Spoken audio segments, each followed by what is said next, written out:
Hi friend, आप कैसे हैं? आई होप आप अच्छे ही होंगे। मैं ज्ञानंद पटेल आपके अपने यूट्यूब चैनल ज्ञान स्टडी पॉइंट 1.0 पर आपका स्वागत करता हूं। तो फ्रेंड्स, आज की इस वीडियो में हम लोग पढ़ने वाले हैं एनर्जी कंजर्वेशन का चैप्टर 3। फ्रेंड्स, मैंने इससे पहले चैप्टर 1 और 2 पढ़ा दिया है और उसका वीडियो अपलोड कर दिया है। अगर वो आपने मेरा वीडियो नहीं देखा है तो आप हमारे प्लेलिस्ट में जाकर उस वीडियो को देख सकते हैं, नहीं तो मैं इसके डिस्क्रिप्शन में इसका लिंक दे दिया हूँ, आप वहाँ से देख सकते हैं। अगर आपको इसका पीडीएफ चाहिए तो आप हमारे टेलीग्राम चैनल को ज्वाइन कर सकते हैं, जिसका लिंक मैंने डिस्क्रिप्शन में दिया है। तो फ्रेंड्स, चलिए आज हम लोग चैप्टर 3 का पार्ट फर्स्ट पढ़ेंगे। तो फ्रेंड्स, चैप्टर का नाम है विद्युत सप्लाई सिस्टम था motor, electric supply system and motor. तो फ्रेंड्स, ये होता क्या है? हमारा विद्युत सप्लाई सिस्टम ये होता है इलेक्ट्रिकल पावर को पावर सबस्टेशन से उपभोक्ता तक पहुंचाने के माध्यम को विद्युत सप्लाई सिस्टम कहते हैं। तो फ्रेंड्स, क्या होता है कि इलेक्ट्रिकल पावर को मतलब जो हमारा जो विद्युत होता है उसको कहने का मतलब कि जहाँ उसका पावर है, जहाँ तो उसका उत्पादन होता है वहाँ से लेकर उपभोक्ता तक पहुँचाने की जो प्रक्रिया होता है उसको हम लोग क्या कहते हैं? विद्युत सप्लाई सिस्टम। तो फ्रेंड्स, अब देखते हैं ये कितने टाइप्स के होते हैं। अब इसका हम लोग देखते हैं। तो फ्रेंड्स, ये होता है हमारा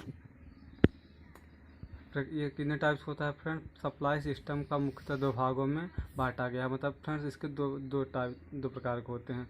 एक होता है एसी और डीसी सप्लाई, और दूसरा होता है ट्रांसमिशन एंड अंडरग्राउंड सप्लाई। इसको हिंदी में कहते हैं सिरोपरि व भूमिगत सप्लाई। भूमिगत का मतलब कि जो पृथ्वी का मतलब जो भूमि के अंदर अंदर सप्लाई देते हैं ना फ्रेंड्स, वो होता है। तो उसका फ्रेंड्स हमारा अब देखते हैं विद्युत सप्लाई सिस्टम 3 मुख्य भागों से मिलकर बने होते हैं। कहने का मतलब फ्रेंड्स, जो हमारा विद्युत सप्लाई सिस्टम होता है उसको हम लोग तीन भागों से मिलकर बना होता है। पहला होता है पावर स्टेशन, दूसरा होता है संचरण लाइन, तीसरा होता है वितरण लाइन। तो फ्रेंड्स, हमारा क्या होता है?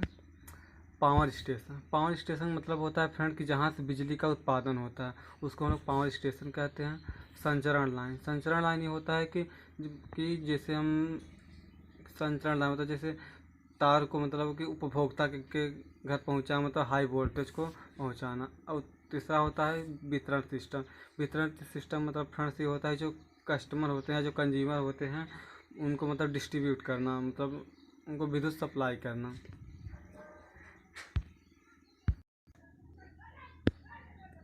और फ्रेंड्स, अब हम लोग नेक्स्ट पॉइंट पढ़ेंगे AC power supply system single line diagram.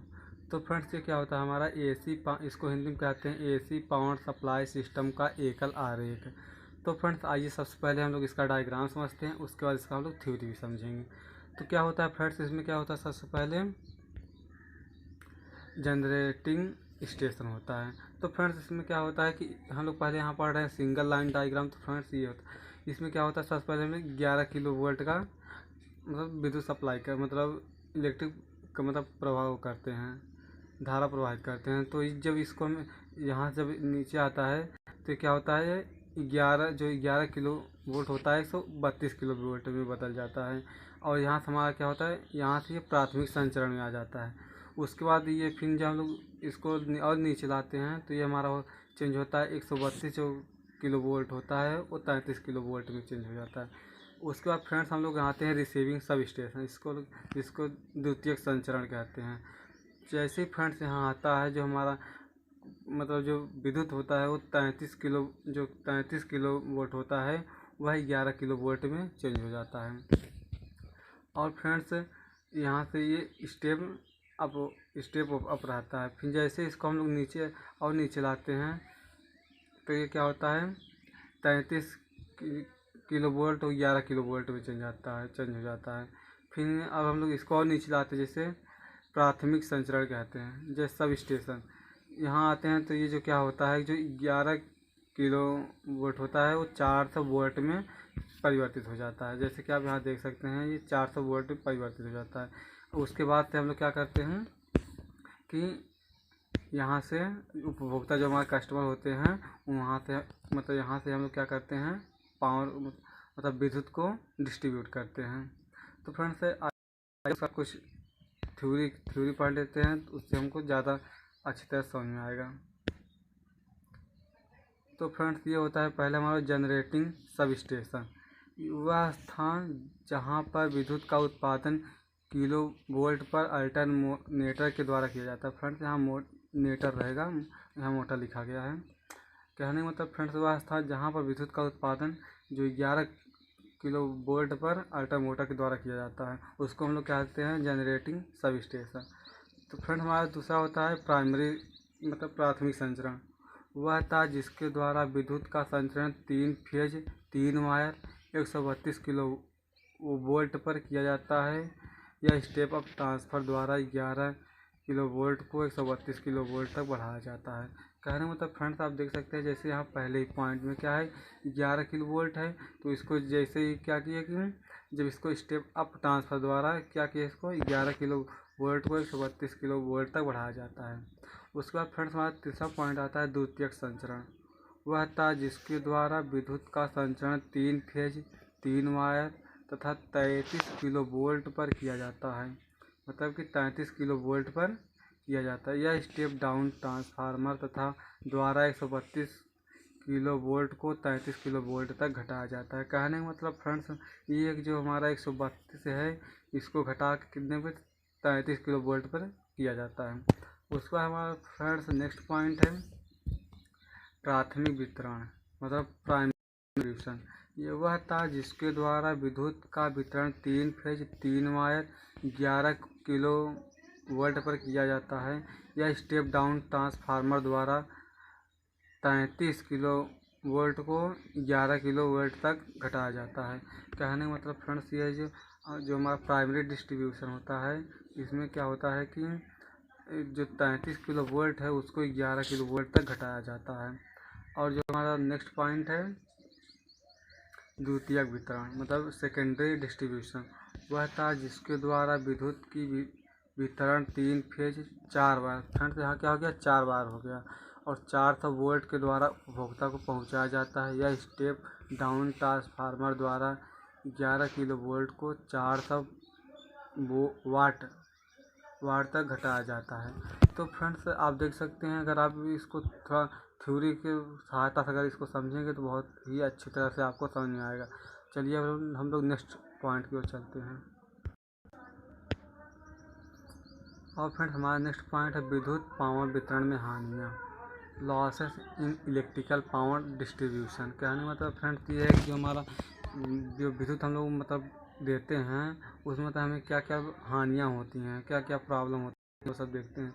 वितरण तंत्र में होने वाली हानियाँ ही पूरे तंत्र में होने वाली हानियाँ हैं।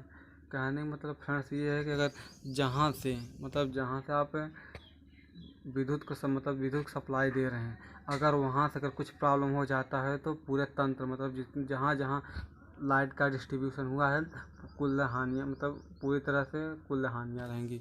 इनमें अधिकतर हानियाँ प्राथमिक तथा द्वितीय वितरण तंत्र में होती हैं। कहने का मतलब फ्रेंड्स ये है कि इसका मतलब है कि जहाँ से लाइट स्टार्ट होती है वहाँ से हानियाँ होंगी या द्वितीय वितरण तंत्र में हानियाँ होंगी। फ्रेंड्स हमारा नेक्स्ट पॉइंट है तकनीक विद्युत पावर हानियाँ, टेक्निकल इलेक्ट्रिक पावर लॉसेस।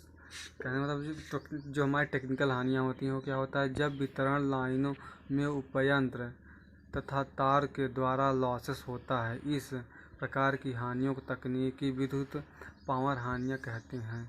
तकनीकी विद्युत पावर हानियों को 2 भागों में वर्गीकृत किया गया है। कहने मतलब फ्रेंड्स ये है कि जो हमारी टेक्निकल हानियाँ होती हैं वो हमारे 2 प्रकार की होती हैं। वो भी जो हानियाँ होती हैं वो कैसी हानियाँ होती हैं उपयंत्र या तार के द्वारा वो हानियाँ होती हैं। और फ्रेंड्स ये हानियाँ जो हमारी 2 प्रकार की होती हैं क्या होता है पहला होता है हमारा फिक्स्ड टेक्निकल लॉसेस मतलब निर्धारित तकनीकी हानियाँ। ये होता है फ्रेंड्स यह हानियाँ कुल विद्युत हानियों का 1/4 से 1/3 होती हैं। कहने का मतलब फ्रेंड्स ये है कि अगर मान लीजिए कि अगर 4% मतलब जैसे कि अगर 4% हानियाँ अगर वहाँ से अगर हानियाँ जो होती हैं मतलब 1/3 भाग हानियाँ होती हैं, अगर 1/4 यह ज़्यादातर ऊष्मा व आवाज़ के रूप में उत्पन्न होती हैं। जब ट्रांसफार्मर को ऊर्जित किया जाता है, यह निम्न बातों पर निर्भर करता है। तो फ्रेंड जैसा कि आप थ्योरी पढ़ लेंगे तो बहुत अच्छी तरह समझ में आ जाएगा, क्योंकि बहुत ही सिंपल लैंग्वेज में लिखा गया है। तो फ्रेंड्स ये निम्न बातों पर निर्भर करती हैं। कौन कौन सी देखते हैं फ्रेंड्स बातें हमारी हैं। जो पहला हमारा है लीकेज धार हानियाँ, दूसरा होता है ओपन सर्किट लॉसेस, तीसरा है कोरोना हानियाँ, और चौथा है हमारा परावैद्युत हानियाँ। तो फ्रेंड्स और हमारा जो नेक्स्ट है जो मतलब टेक्निकल लॉसेस है, ये हमारा है वेरिएबल टेक्निकल लॉसेस, मतलब परिवर्तनीय तकनीकी हानियाँ। यह हानियाँ कुल विद्युत हानियों की दो तिहाई से 3/4 होती हैं। इस प्रकार की हानियाँ होने के कारण लाइन की प्रतिबाधा प्रतिरोध तथा झुलूसमा हानियाँ हैं। तो कहने का मतलब फ्रेंड्स जो ये हानियाँ हमारा होता है 2/3 से 3/4 भाग तक होती हैं। तो फ्रेंड्स आज के इस वीडियो में हम लोग इतना ही पढ़ेंगे। तो मेरा वीडियो आपको कैसा लगा है? अगर मेरा वीडियो आपको पसंद आया तो please like subscribe and share. और फ्रेंड्स लास्ट में आपसे एक बात कहना चाहता हूँ कि अगर मेरा वीडियो आपको अच्छा लगे या नहीं अच्छा लगे, प्लीज़ कमेंट आप कर कीजिएगा, ताकि मैं इससे अगर कुछ भी इसमें त्रुटियाँ हैं तो मैं उसको अच्छी तरह सुधार कर सकूँ। Thank you, watch my video.